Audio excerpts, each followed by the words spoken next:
Welcome to our channel. Today we how to connect OAuth with Google Sign-In in React, complete guide step by step clearly. To set up OAuth with Google Sign-In in a React application, begin by creating a new React app if you haven't already. Use create React app by running npx create react app my app in your terminal.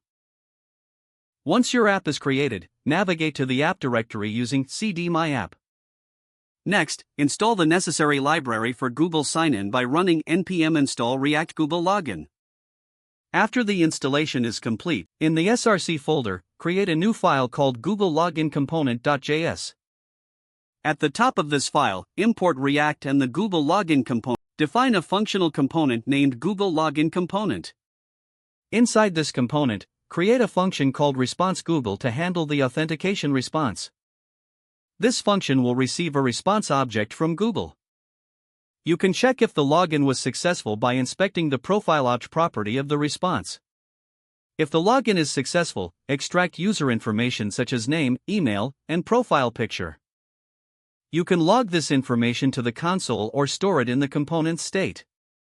Now, return the Google Login component within your Google Login component. Set the client ID prop to your Google Client ID, which you can obtain from the Google Developer Console. Add the onSuccess prop and set it to your response Google function. For user experience, you may want to include an onFailure prop to handle any login errors.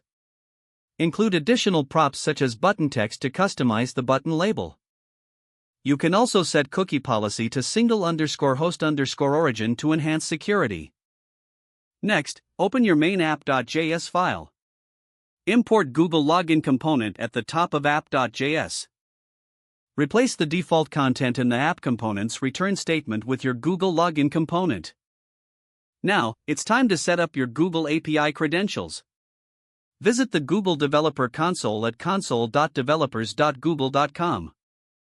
Create a new project if you haven't done so already. Once inside your project, navigate to the Credentials section. Click on the Create Credentials button and select OAuth 2.0 Client IDs. Choose Web Application as the application type.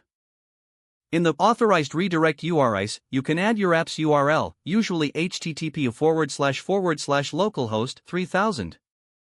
Don't forget to like this video and subscribe to our channel for more step-by-step tech guides.